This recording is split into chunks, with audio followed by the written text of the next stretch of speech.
और दोस्तों बताओ, मुंह में मास्क बांधकर कैसा फील हो रहा है? भाई कुछ भी कहो, हमारे झारखंड में तो सरकार ने ऐलान कर दिया कि पूरा झारखंड में जो भी मास्क नहीं पहनेगा ना, उस बंदे को 10 घंटे का जेल होगा और चालान काट दिया जाएगा। भाई तुम बताना, तुम्हारे स्टेट में क्या हाल चल रहा है? क्या तुम्हारे स्टेट में स्कूल खुल गया? ये भी बताना यार। हमारे स्टेट में तो स्कूल खुला ही नहीं, और 10 घंटे के जेल के चक्कर में आजकल पूरे गांव के लोग मास्क बांध रहे हैं। यार कुछ भी कहो, किसी भी तरह डरा कर या धमका कर देश का तो रक्षा कर रहे हैं। चलो तो दोस्तों, पिछले दिन हम लोग इपिथियल टिश्यू, कनेक्टिव टिश्यू ये दोनों पढ़ चुके थे। तो आज बारी है मस्कुलर टिश्यू की, और हो सके तो मस्कुलर टिश्यू के साथ आज नर्वस टिश्यू को भी ख़त्म कर दिया जाएगा। कैसा, ठीक है ना यार? अरे भाई कितना नया नया एपिसोड बनाते रहूँगा, एक ही एपिसोड में सारा को ख़त्म कर देते हैं। तुम्हें बोर नहीं होने दूंगा, पूरा प्रैक्टिकल पढ़ाऊँगा भाई। जैसे कि तुम जानते हैं कि तुम्हें मैं ऐसा समझा देता हूँ कि फिर तुम्हें किसी टीचर से समझने का ज़रूरत भी नहीं होता है। तो चलो मस्कुलर टिश्यू के बारे में जानते हैं। All the movements that occurs in our body with the help of muscular tissue.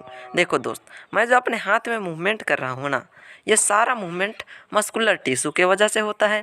यानी तुम सुबह से शाम तक जितने भी काम कर रहे हो, वो सारा का सारा मस्कुलर टिश्यू की वजह से हो रहा है।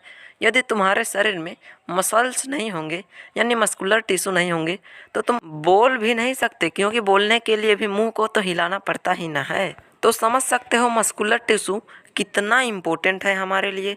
तो चलो इसके बारे में थोड़ा और जानते हैं। This tissue are capable of contraction and relaxation. यानी ये टिश्यू फैल भी सकता है और सिकुड़ भी सकता है। जैसे कि मेरा हाथ को देखो, मेरा हाथ अभी फैला और सिकुड़ा, हाथ का मसल्स फैला और सिकुड़ा, तो इसी को कहते हैं कॉन्ट्रैक्शन एंड रिलैक्सेशन। देखो मेरा अंगुली के इस भाग अभी सिकुड़ा था, अभी फैल गया, फिर सिकुड़ा, तो इसी को बोलते हैं कॉन्ट्रैक्शन एंड रिलैक्सेशन। और भाई जब तुम अपना बॉडी बनाते हो तो उस समय भी कॉन्ट्रैक्शन एंड रिलैक्सेशन होता है। तुम बॉडी बनाते हो उस समय सिकुड़ जाता है सारा मसल्स, उसके बाद जब तुम अपना हाथ को सीधा करते हो तो सारा मसल्स फैल जाता है। तो भैया मस्कुलर टिश्यू के 3 टाइप होते हैं। पहला टाइप का है स्ट्रेटेड मसल्स, दूसरा टाइप का नाम है स्मूथ मसल्स, और तीसरा टाइप का नाम है कार्डिक मसल्स। अभी फ़िलहाल smooth muscles and cardiac muscles को गोली मारो, अभी हम स्ट्रेटेड मसल्स को पढ़ेंगे। गोली मत मार देना दोस्त, मजाक कर रहा था। तो हम अभी पढ़ेंगे स्ट्रेटेड मसल्स के बारे में। These muscles are attached with bone, यानी ये मसल्स बोन से जुड़ा हुआ होता है with the help of tendons. भाई पिछले वीडियो में मैं तुम्हें बताया था ना कि टेंडन बोन और मसल्स को आपस में जोड़ता है। तो स्ट्रेटेड मसल्स बोन से जुड़ा हुआ होता है, किसके मदद से? टेंडन की मदद से, पता है ना? जैसे हम लोग फेविकोल के मदद से 2 चीज़ को आपस में जोड़ते हैं, ठीक इसी तरह भगवान हमारे हड्डी और मांस को टेंडन के मदद से जोड़े हैं। तो वैसा मांस जो हमारे पूरे स्केलेटन से जुड़ा हुआ होता है, वैसा मांस को स्ट्रेटेड मसल्स कहते हैं। जैसे कि मान लो अभी मेरा हाथ का हड्डी को मैंने बना दिया, यानी हाथ का स्केलेटन को, तो इस स्केलेटन से जिस मांस जुड़ा हुआ होता है उसे स्ट्रेटेड मसल्स कहते हैं। भाई सिंपल भाषा में समझ लो, तुम ऊपर ऊपर जितने भी देख रहे हो ना, ये जो चमड़ी है उसके अंदर जितने भी मांस है ना, सारे मांस स्ट्रेटेड मसल्स हैं। हाथ से लेके पैर का, तुम्हारा मुंह, तुम्हारा गाल, सारा स्ट्रेटेड मसल से बना हुआ है दोस्त। और इस मसल्स में एक बड़ा ही ज़्यादा खास बात है भाई कि ये वॉलेंट्री मसल्स है, यानी ये मसल्स तुम्हारा कंट्रोल में है। तुम जब चाहो इसे फैला सकते हो, जब चाहो सिकुड़ा सकते हो। मसल्स के बाकी 2 टाइप में ये बात नहीं है, लेकिन स्ट्रेटेड मसल्स एक ऐसा मसल्स है जिसे तुम अपने मर्जी से उसे जब चाहो फैला सकते हो और जब चाहो सिकुड़ा सकते हो। भाई ये कॉन्सेप्ट तुम्हें सबसे ज़्यादा क्लियर तब होगा जब तुम मसल्स के बाकी 2 टाइप के बारे में भी जान लोगे। अभी तुम बस इतने जानो कि स्ट्रेटेड मसल्स तुम्हारे कंट्रोल में रहता है। और इसमें और एक बात है भाई कि ये मसल्स थकता भी है और इसे रेस्ट की भी ज़रूरत होती है। जैसे कि मान लो तुम स्टेज में 2 घंटे का लगातार भाषण दे दिए, उसके बाद तुम्हारा मुंह थक जाएगा ना दोस्त, क्योंकि 2 घंटे तक लगातार तुम्हारा मुंह का स्ट्रेटेड मसल्स काम करते रहा और उसके बाद ये थक गया। उसके बाद तुम्हें किसी के साथ बात भी करने मन नहीं करेगा, क्योंकि ये थक चुका है दोस्त। लेकिन फिर दूसरे दिन तुम और 2 घंटे का भाषण मार सकते हो, क्योंकि ये मसल्स रेस्ट ले चुका है और ये रिचार्ज हो चुका है। अब देखो इसके बारे में और थोड़ा जानते हैं। भाई स्टेटेड मसल्स जिस सेल से बना हुआ होता है उस सेल का एक से ज़्यादा न्यूक्लियस होता है। ये बात सुन के तुम कंफ्यूज हो जाओगे कि भाई एक सेल का सिर्फ एक ही न्यूक्लियस होना चाहिए ना, लेकिन नहीं भाई, स्टेटेड मसल्स का एक से ज़्यादा न्यूक्लियस होता है। और इस मसल के जितने भी सेल होते हैं उसमें कोई ब्रांच टाइप का नहीं निकला हुआ रहता है। भाई जैसा कि तुम जानते हो ये कॉन्ट्रैक्ट और रिलैक्स होता है, यानी ये फैलता भी है और सिकुड़ता भी है। और जिस चीज़ के कारण सिकुड़ता है उस चीज़ का नाम है कॉन्ट्रैक्टिव प्रोटीन। ये स्पेशल टाइप का प्रोटीन है दोस्त, जिसके कारण ये मसल्स फैलता भी है और सिकुड़ता भी है। चलो इस मसल्स के बारे में शॉर्ट में एक बार मैं तुम्हें बता देता हूँ। भाई ये मसल्स बोन से अटैच होता है, यानी स्केलेटन से जुड़ा हुआ रहता है, और इसीलिए इस मसल्स को स्केलेटल मसल्स भी बोलते हैं। भाई ये वन वर्ड क्वेश्चन में आ सकता है, इसलिए ये बात याद रखना कि ये मसल्स बोन से जुड़ा हुआ रहता है, स्केलेटन से जुड़ा हुआ रहता है, इसलिए इसे स्केलेटल मसल्स भी बोलते हैं। और ये मसल्स तुम्हारे कंट्रोल में रहता है, यानी वॉलंटरी मसल्स। ये मसल्स थकता भी है और रेस्ट की भी इसे ज़रूरत होती है। और ये मसल्स मल्टी न्यूक्लियस होता है, यानी इस मसल्स के सेल में एक से ज़्यादा न्यूक्लियस पाए जाते हैं और इसमें कोई ब्रांच उरांच नहीं निकलता है, इसमें कोई टहनी उहनी नहीं निकलता है। और इस मसल्स में स्पेशल टाइप का प्रोटीन पाया जाता है जिसे कॉन्ट्रैक्टाइल प्रोटीन कहते हैं, जिससे कि हमारा मसल्स फैलता भी है और सिकुड़ता भी है। तो दोस्त अब सेकेंड मसल्स की ओर आ गए हैं हम लोग, जिसका नाम है स्मूथ मसल्स। और ये इनवॉलंटरी मसल्स है। वॉलंटरी मतलब जानते हो ना, जो तुम्हारे कंट्रोल में रहता है, यानी ये मसल्स बेकंट्रोल है, अपने आप काम करेगा। इसे काम करवाने के लिए तुम्हें कोई कोशिश करना नहीं पड़ेगा, जैसे कि तुम्हें हाथ हिलाने के लिए कोशिश करना पड़ता है, ठीक इसी तरह स्मूथ मसल्स को काम करवाने के लिए तुम्हें कोई कोशिश करना नहीं पड़ेगा।